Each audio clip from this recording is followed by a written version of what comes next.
Wanderers, who aim this year to become the first team from outside the top flight to win the cup since West Ham in 1980. And just look at this atmosphere at Villa Park, which is two-thirds full, with Wolverhampton Wanderers fans wearing that famous old gold. The Arsenal supporters here are heavily outnumbered. The Wolves fans have only had to travel about 2 junctions or 15 minutes down the M6 motorway to be here for this midday kickoff.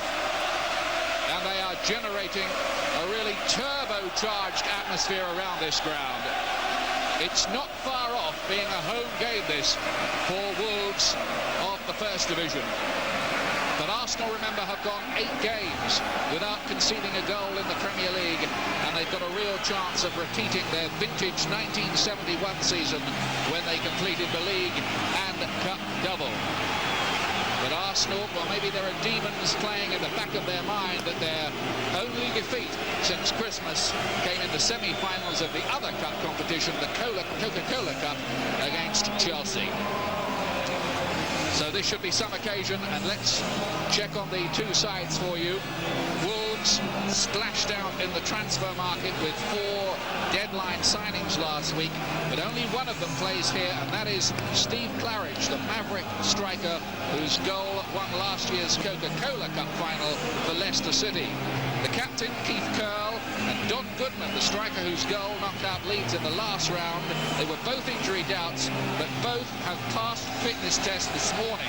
But there's no place in the starting lineup for the Wolves goal-scoring legend of Steve Bull, though he is on the bench. As for Arsenal, well, they're hit by injury and suspension. No Ian Wright, no Dennis Bergkamp, who's banned, no Lee Dixon with a hamstring injury. So the strike force will be the teenager Nicolas Anelka and the Liberian Christopher Ray, who scored a magnificent winner at Bolton in midweek in the league game. Dixon's replacement at right back is the Frenchman Gilles Grimandi. The good news for Arsenal is that the Dutch winger Mark Overmars, who's been in brilliant form of late, he was rated only 50-50 because of an ankle injury, but he has been past fit.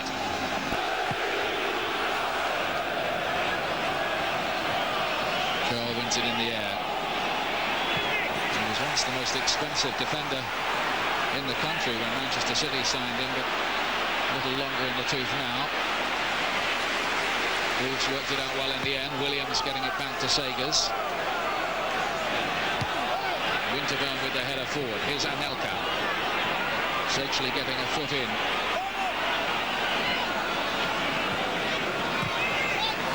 It's all a little messy early on, and nobody getting even a millisecond to think on the ball. Well, they were asleep there. Wolves and Vieira can power forward. Here is Vieira, and now Ray, and that will do. Christopher Ray for Arsenal. In the 13th minute, a lucky 13th minute for Arsenal, and Wolves paid the penalty for going to sleep when Sagers cleared that ball. Vieira's surging run forward, Ray peeled away intelligently into space and finished it expertly.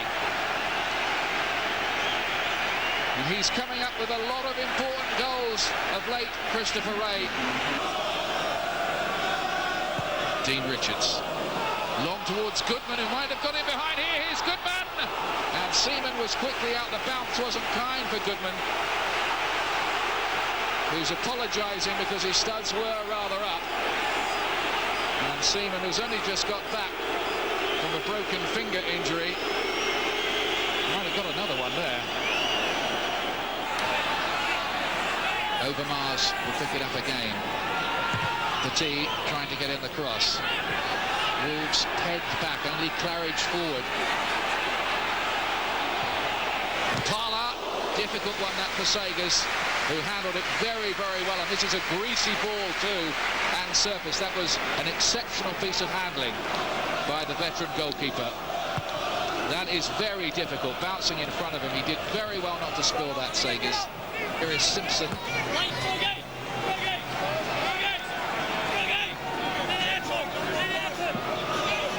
Wolves, whose president and owner, Sir Jack Haywood, is watching this, having suffered heart heart surgery, triple heart bypass operation. He's somewhere watching this game and hoping that his club can reward his £40 million investment. And there is a shot coming in from Simpson, which was very well saved indeed by Seaman.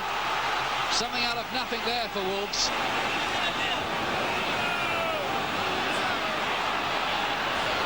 The rain has given way to a weak kind of sunshine. Froggatt, deep, and Seaman has not got there, and Goodman is denied by Petit. The ball goes behind, and a goal kick is given. Now let's see if we can unravel this again. Seaman goes up for this ball and drops it. Was there a foul there by Goodman on Bold? Maybe there was.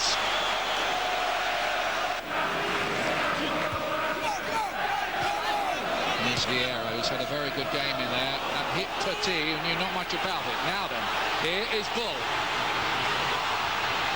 Oh, and it's going to break here for Claridge, who goes down, and that surely is a penalty, is it? No, says the referee. Claridge again, maybe, with Seaman. And again, Wolves can't score. And Bull tries the shot, and Arsenal escape. Should Wolves have had a penalty in there?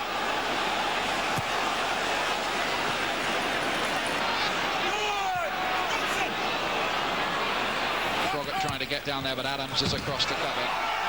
Now Parler, and now Ray. Vieira.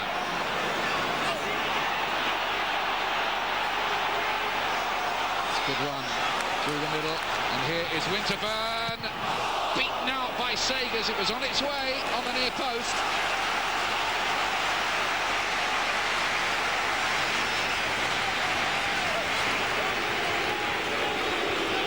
Winterburn on the overlap, and it was travelling that. Sagers had to get there. Stephen Hughes crosses deep for David Platt. Richards did just enough.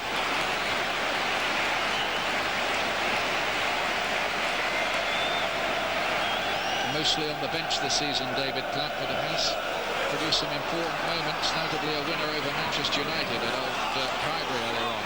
But here is Overmars. Free kick. Curl's challenge. Curl says it was a dive.